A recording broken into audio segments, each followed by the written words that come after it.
tentang pesan kepada Muhajirin, separuh lagi kepada Ansor. Wa usikum bil Ansor khair. Aku wasiatkan kepada kalian, kepada Ansor, agar kalian berbuat baik kepada mereka. Walaupun konteksnya itu disampaikan saat itu, tapi sampai hari ini pun itu berlaku, agar seseorang itu berlaku baik kepada orang-orang Ansor, orang-orang Madinah.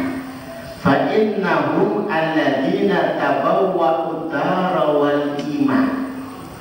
Sungguh mereka itu adalah orang-orang yang menyiapkan rumah, menyiapkan iman, min qablikum antum silu ilaih. Mereka sudah siapkan iman mereka siapkan, rumah, kampung, dan kota mereka siapkan untuk menyambut. Maka hendaklah kalian berbuat baik kepada mereka.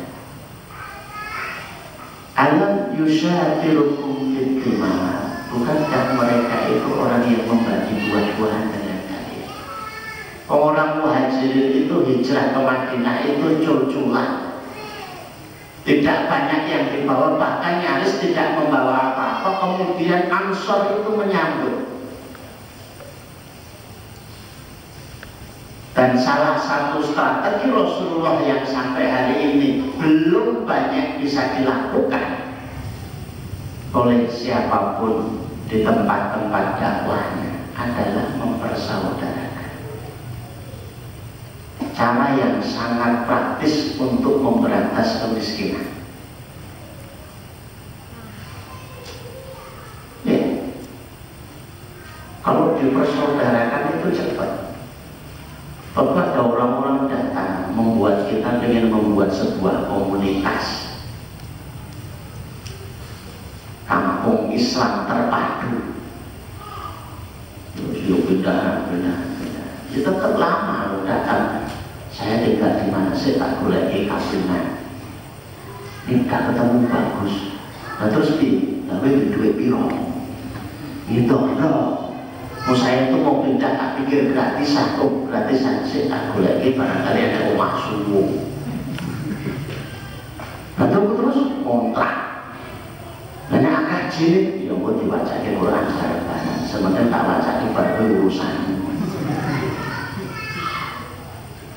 Tapi kalau dipersaudarakan, jadi betul-betul seperti kakak beradik, jenengan sedulur. Itu yang mikir. Seorang kalau punya saudara tidak makan, berarti dia bertanggung jawab terhadap makannya. Dia tidak punya pakaian, bertanggung jawab terhadap pakaiannya. Dia tidak punya tempat tinggal, bertanggung jawab terhadap tempat tinggalnya. Bahkan sekian lama belum beristri, belum bersuami, bertanggung jawab untuk mencarikan.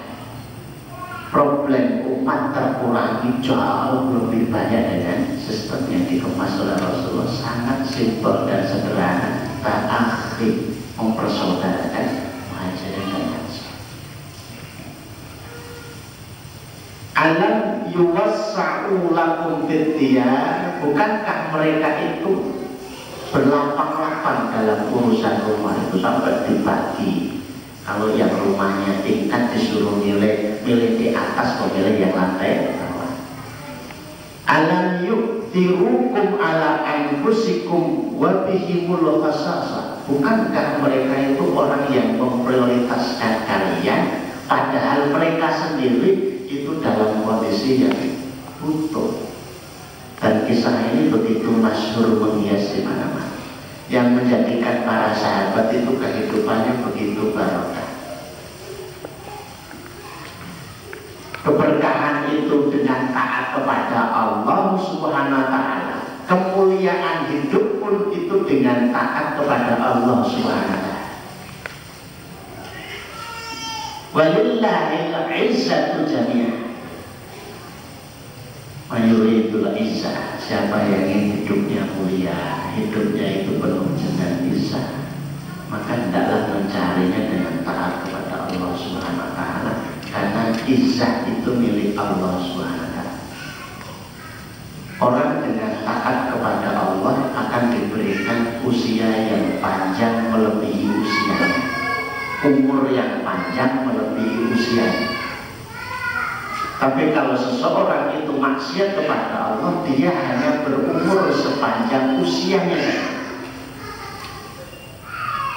Memang usianya tercatat 60 tahun, tapi umurnya ini terus berkelanjutan. Rasulullah itu sudah meninggal 1400 sekian tahun yang silam, sampai hari ini itu masih dirasakan kok. Seakan-akan beliau hidup di tengah-tengah kita, panjang usia. Seseorang yang mensedekahkan sesuatu, mewakafkan tanah untuk dibangun masjid, mewakafkan rumah untuk dipakai sebuah rumah tahfidz, panti asuhan, pondok pesantren, diwakafkan agar untuk menjadi milik kaum muslimin, agar siapapun yang menempati di situ bisa gratis. Mewakafkan mobil, mewakafkan kendaraan, itu untuk penambah usia. Banyak yang berpikir bahwa ketika tanah itu dibangun masjid atau dia mewakafkan masjid, masjidnya dibuka, wakaf hilang. Wakaf mobil, mobilnya dijual, wakafnya hilang. Bukan begitu, tidak hilang. Karena bukan semata-mata orang yang bersedekah dan orang yang mewakafkan itu terikat dengan barangnya. Dia terikat pula dengan royalti. Apa sih royalti?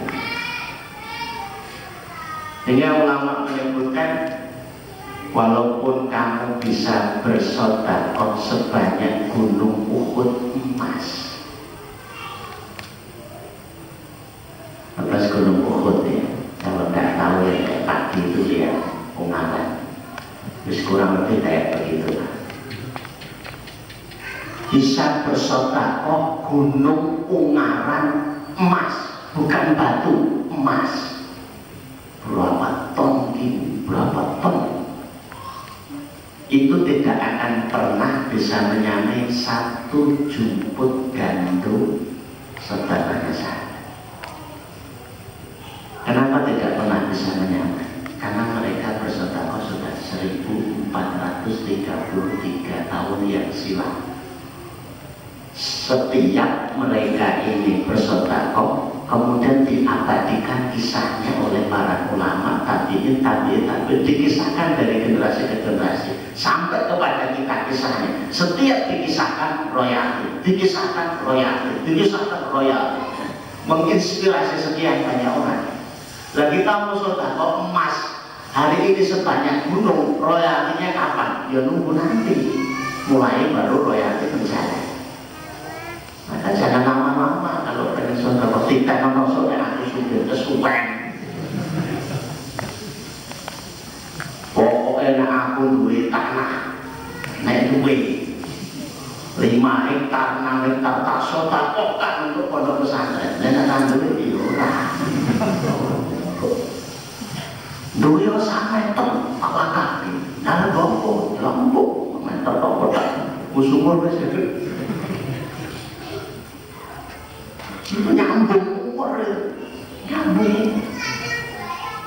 Walaupun sumurnya sudah ditutup, sudah dicor, karena saat kampung pakainya air, pam, royaltinya itu akan ada. Kisah dulu pernah ada yang sedekah sumur untuk 1 warga terus. Apalagi kok ilmu yang bermanfaat, atau sedekah dari itu tadi itu juga bermakna ilmu yang bermanfaat.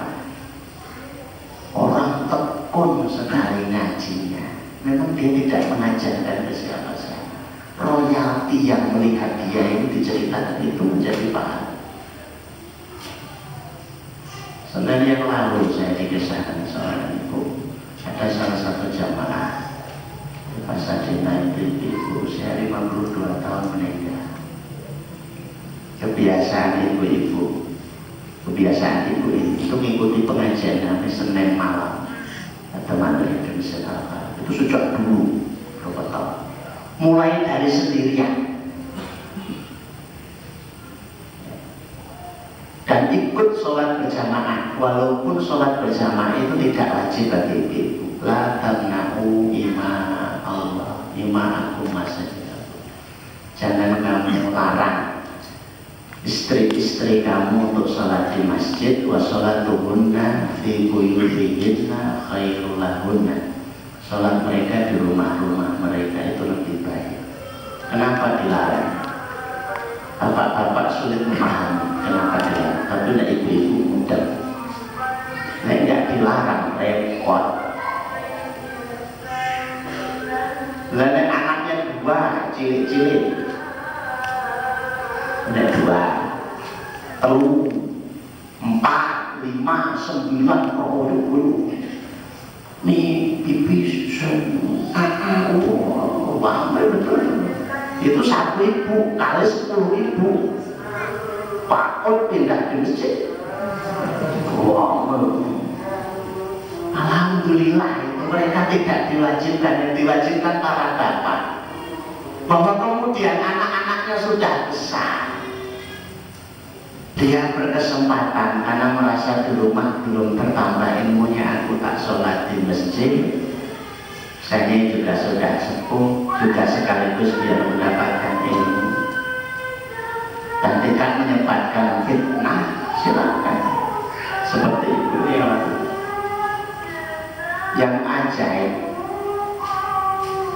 bagaimana royalti dari ibu ini ngaji itu dibayar oleh Allah SWT saat itu, dan tentunya saat selanjutnya. Jenazahnya itu masih di rumah sakit dalam perjalanan pulang. Di masjid ibu sudah ngumpul banyak, pakai mukena semua dan tidak duduk, berdiri siap untuk sholat jenazah. Ibu yang mengisahkan, Ustaz biasa ibu udah konyolati lah di kongkon berarti sudah dia sholat ya kayak mantan. Ini kok ada kejadian yang seumur saya baru melihat jenazahnya masih dalam perjalanan, orang sudah berdiri semuanya pakai mukena ini nenteng. Cuma ini banyak. Apakah itu ibu-ibu semua ya Allah? Barangkali ada ibu-ibu yang lain, malaikat menyerupai ibu, kan kita nggak ngerti gitu. Tapi penghormatannya kan luar biasa. Tidak mudah ngajak orang untuk sholat ilah jenazah ini, kecuali memang daya tariknya siapa? Jenazah itu sendiri.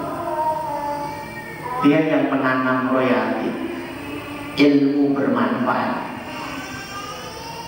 Walaupun tidak bisa mengajarkan, tidak bisa mengajar, kehadirannya, kesungguhan, royalti. Seseorang kan dipahalai tidak mesti karena dia itu adalah orang yang juara, boleh jadi karena dia wujud. Pernah lihat Benteng Takeshi? Kalau pernah lihat, itu yang dapat hadiah bukan hanya juaranya saja, paling wujud juga hadiah. Paling kosong, paling temen jatuh, antem ini jodoh-jodoh hadiah karena kekosong. Ada orang yang karena amal solehnya dia itu berpahala, ada yang karena sakit banyaknya diuji dan dia sabar, itu dipakai. Walaupun ketika Bapak Ibu yang dirahmati Allah itu mengajarkan betul ilmu yang bermanfaat, itu jauh lebih baik. Dan tidak ada alasan bahwa saya bukan ustadz dan saya bukan ustadzah untuk mengajarkan ilmu yang bermanfaat. Kalau kita tidak cicil dan membentuk kultur di rumah kita dengan membaca ayat per ayat, hadis per hadis, tidak akan terbentuk. Beliau ini sampaikan dariku walau ayatan, walaupun itu cuma 1 ayat.